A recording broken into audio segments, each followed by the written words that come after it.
Before we start, tell me in the comments, what city are you watching from? Because I might just find the most chilling 911 calls ever made in your town. Now, imagine hearing a voice on the other end of a 911 line. That shouldn't exist. And before we begin, make sure to subscribe, hit the bell, leave a like, and stay until the very end. Because the last call in this story will leave you absolutely shaken. It's been 7 years since I left the emergency dispatch center, and I still hear their voices sometimes nod in my head. I mean, literally, the faint static of my baby monitor, my car's radioed at night. They echo the same distorted sounds that came through my headset that night. The night of the 3 supernatural 911 calls. I used to work the night shift in a small, Midwestern town population just under 8,000.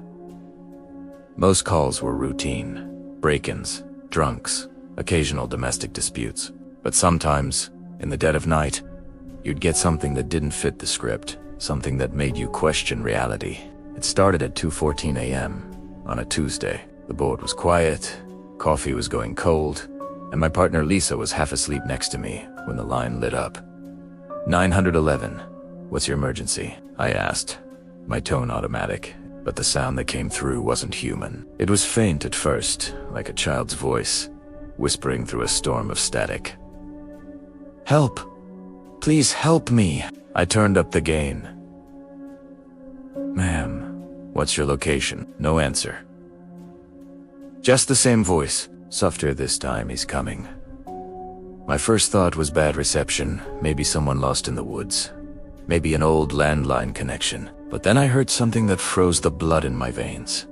A deep, wet, breathing sound, like someone standing right next to the microphone. Lisa sat up, sensing something was wrong. Trace it, she whispered. I already was. The coordinates came up, an abandoned farmhouse, 6 miles out of town. The old Wilkes place. It had been empty for nearly 30 years, ever since the fire. Then the line went dead. We radioed a unit to check it out.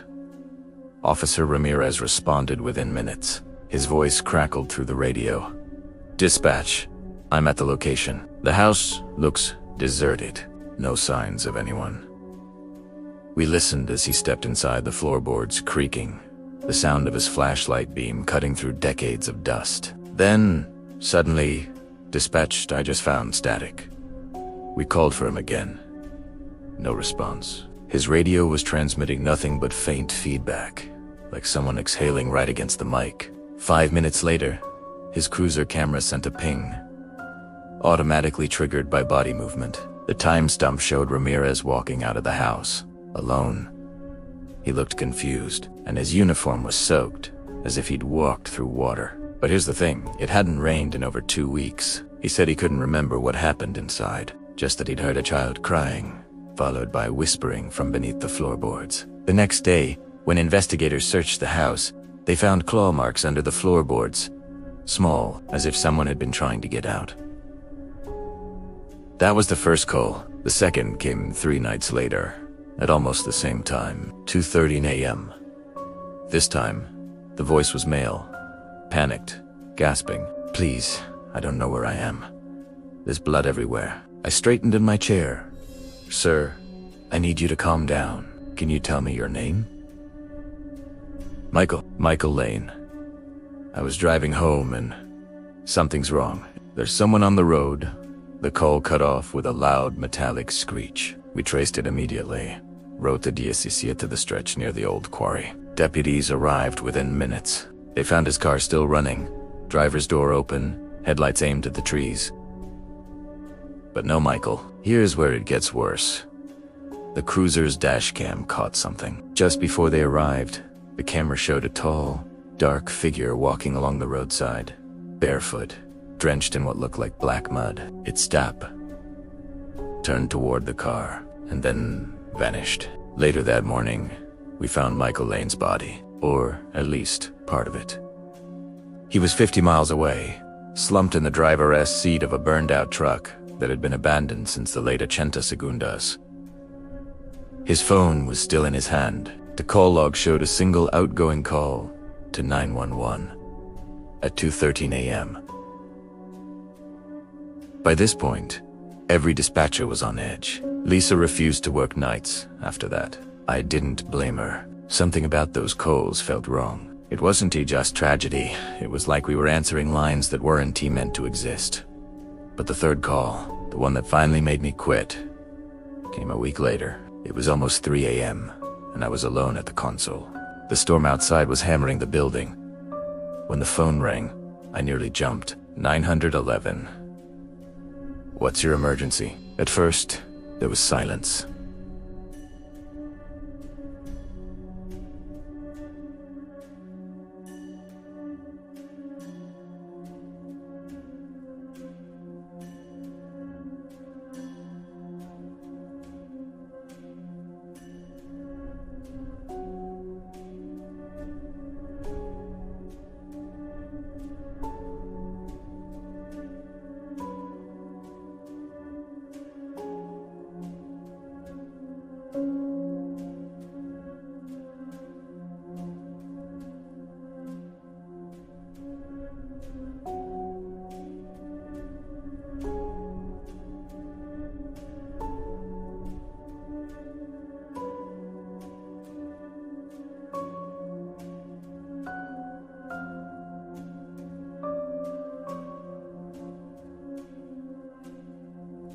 Breathing. Slow. Heavy. Almost familiar. Then a whisper. You shouldn't have sent them. I froze. Who is this? The voice changed. Glitching between tones, almost like multiple people speaking at once. They're still here. The line filled with static so loud it made me rip off my headset. But right before it cut, I heard a sound I'll never forget. My own voice saying, "Help me." That night, the storm knocked out power for 3 hours. When the generator came back online, we checked the call logs. The system showed 3 outgoing 911 calls, all from my own workstation. Each call, timestamp, matched the exact times of the 3 supernatural incidents. And all 3 were made before the victims had even called us. To be continued.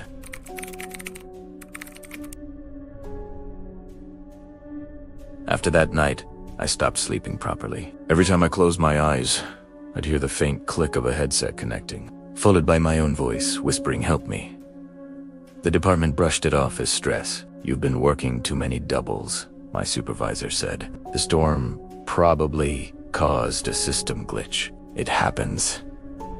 But glitches don't call you back. 2 days later, I returned to work just to pull the call recordings myself. I needed to know what was real and what wasn't. The IT guy Mark led me into the archive room after hours. It was a small, windowless space full of old hard drives and humming servers, all labeled by year and month. "Be careful," Mark said with a nervous laugh. "Half those drives are corrupted from the flood in 2015. You might hear some creepy stuff." He left me alone, and I plugged in the backup drive from the night of the first call, the one from the abandoned Wilkes farmhouse. The file was labeled 0214 child. The audio started normal. Static, then the faint voice of the girl saying, "He's coming." But as I turned the volume up, something new appeared in the background. A second voice. It was low, male, whispering directly into the mic. The words were hard to make out, but after looping it several times, I caught 3 of them. "She never left." The timestamp showed those words were spoken exactly 3 seconds after the line went dead, which made no sense. The system should have stopped recording once the call disconnected. My stomach dropped. I moved on to the second file, 0217 Michael Lane. It began with his frantic voice, the same panic I remembered. But halfway through, right after the metallic screech, another sound bled into the background. Not feedback. Not interference. It was singing, a faint, distant humming, like an old lullaby. Slow, almost mechanical. And then, layered beneath it, the same whisper again, "She never left." I sat frozen in that dim server room, listening on repeat until the overhead fluorescent lights started flickering. Every instinct screamed at me to leave, but something about that voice, I swear. It sounded familiar, like Lisa. The next day, I went to her house. She had quit a week earlier after that second call and stopped answering messages. Her husband let me in reluctantly. "Lisa's not doing well," he said, rubbing his eyes. "She doesn't talk much. Keeps the lights off. Says she can still hear the phone ringing at night." I stepped into the living room. It smelled like cold coffee and dust. Lisa was sitting in the corner, staring at a dead television. She looked thinner, her skin pale, her hands trembling. When she saw me, her lips twitched into a faint smile. "You listened to them too, didn't you?" she whispered. I sat beside her. "What did you hear, Lisa?" Her eyes slowly turned toward me, wide and unfocused. "She talks through them now." "Who?" "Primera. Ask it. The girl from the first call. I think she's still in the line." I felt a chill crawl up my neck. Lisa leaned closer until her voice was barely audible. She said she remembers us. That's when her phone, lying face down on the table, started ringing. T-screen side, 911 dispatch center.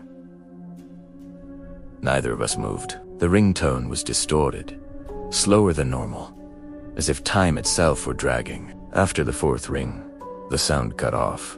Then her home phone started ringing. Then my cell, all displaying the same number, 911.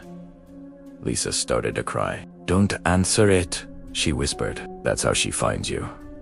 I wish I'd listened, because 2 nights later, curiosity got the better of me. I was home alone, sitting in my kitchen, drinking cheap whiskey and staring at my muted TV when my phone buzzed. "Unknown caller. Out of a beat," I answered. "Hello." Static. Then a small, broken voice. "You were supposed to help me." I dropped the glass. My pulse spiked. "Who is this?" The line crackled, and I heard it again, that whisper. She never left. And then silence, but it wasn't total silence. I could hear faint sounds, bleeding through the exact same humming lullaby from Michael Lane's call. Only this time, it wasn't faint. It was clear, like it was being played somewhere inside my house. I turned toward the hallway. My bedroom door was slightly open. Through the crack, I could see the faint glow of my old work laptop, the one that hadn't been turned on in weeks. The screen displayed a single file name repeating over and over again. 0214 child. It was looping the recording from that first call, and over the girl's trembling voice, I heard something new. A man whispering, "She's with you now." The screen flickered. The timestamp on the file changed from 2018 to the current date and time. That's when the laptop camera light turned on. The following morning, I called Mark from IT. He came over, thinking I was losing my mind. But when I showed him the laptop, the files were gone. Every single 911 recording had vanished from the local storage. "What the hell?" he muttered. "It's like they were never even on here." He opened the command log, and that's when his face went white. The system showed an external access ID. Someone, or something, had logged into the dispatch server at 3:07 a.m. the night before, using my credentials. But here's what doesn't make sense. I had worked there in over a week, and worse, the connection came from a device that had been decommissioned years ago. The tag ID read Dispatch Terminal #1 for Wilkes Farm Outpost, the same farmhouse from the first call. That night, I drove there. Against every logical thought, I needed to see it myself. The Wilkes place was half collapsed, its windows black voids, roof sagging like a dying animal. I parked, flashlight trembling in my hand. Inside, the air felt colder than outside. Heavy, moist, almost metallic. The floorboards groaned under my feet. I passed the burned-out remains of a kitchen, then a hallway leading down to a locked cellar door. The wood was splintered, blackened by fire, and on it, someone had carved 3 digits with something sharp. 911 then. From below, I heard it. A faint ringing sound. Not from a phone, but from multiple phones. Dozens of them, their tones overlapping in a mechanical, endless chorus. And beneath that, a child's voice, whispering through the floorboards. Help! Me.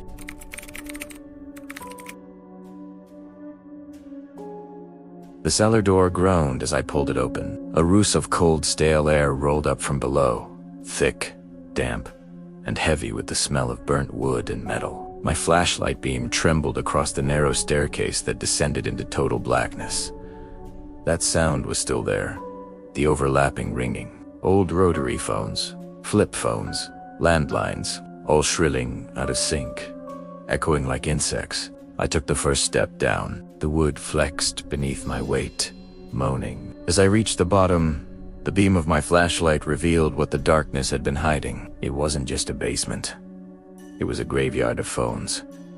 Hundreds of them, scattered across the dirt floor, dangling from nails, stacked in piles, all connected by a tangle of cracked cords running into the wall. Some were decades old, yellowed plastic from the 80 segundos. Others were modern smartphones, shattered and burned. Every few seconds, one of them would light up. 911 progress flashed across multiple cracked screens. My hands shook as I stepped closer. Hello? I whispered, absurdly, as if expecting an answer. One of the landlines began to ring louder than the rest, a shrill, piercing tone that cut through everything. I reached for it. When I lifted the receiver, the ringing stopped. For a moment, there was only silence. Then the faint static hiss I'd come to know too well. Then a whisper. You finally came back. It was Lisa's voice. Lisa. I breathed, my heart pounding. Where are you? I told you, she said softly. She remembers us. Something thudded behind me. A heavy, wet sound. I turned my flashlight. In the corner of the cellar stood an old wooden chair, and sitting in it was Lisa, or what was left of her. Her head hung forward, hair matted with ash. Her wrists were bound to the chair arms with brittle cords. The skin around her neck was blackened, fused with something metallic. An old headset melted into her flesh. My breath caught in my throat. But before I could move, her head twitched violently, and her voice came through the receiver again. You shouldn't have answered. The flashlight flickered. The phones around me began to ring again, all at once, deafening and chaotic. I dropped the receiver. Every phone screen now displayed the same message in flashing red text. Incoming, call unknown. They began answering themselves. Through the static, hundreds of voices erupted, screaming, whispering, crying, and underneath it all, that Sam is slow, childlike humming. I backed toward the stairs, tripping over the tangled wires. My flashlight beam swept across the far wall, and for a split second, I saw movement. A figure standing there. Small, barefoot. A little girl, no older than 9, in a burned white nightgown. Her face half melted, her skin pale gray. She tilted her head at me and smiled. Then every single phone went silent. The only sound left was a whisper. Helped me. I froze. My throat felt locked. She stepped closer, one bare foot dragging through the dirt. You didn't save me, she whispered. You just answered. I tried. You called me first. My blood ran cold. What? She raised her hand, and the air around me warped, buzzing like a live wire. The cellar began to flicker between light and darkness, as if reality itself was losing signal. In one flash, I was standing in the dispatch center again, the phones ringing, lights flashing red. Lisa Bay-Cida me, eyes wide with terror. Another flash, Ramirez at the farmhouse, calling into his radio. Dispatch. I just found then static. Another flash, Michael Lane's car on the roadside, headlights cutting through the fog. A figure walking toward him, then back to the cellar. The girl stood inches from me, eyes hollow. You're the first voice we ever heard. The ringing started again, but now, It wasn't coming from the phones. It was inside my head. I stumbled backward, clutching my temples as the voices bled together. I could hear my own voice among them, distorted, echoing. 911. What's your emergency? 911. What's your emergency? Repeating endlessly. The girl reached out and pressed her cold, burned hand against my chest. The world went white when he woke up.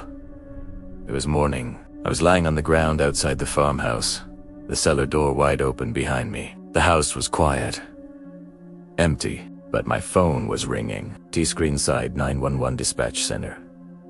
My hands were trembling too hard to answer. I stared at the screen until it stopped. Then I checked the call log. The timestamp of the missed call read to 14 a.m., the same time as the first call.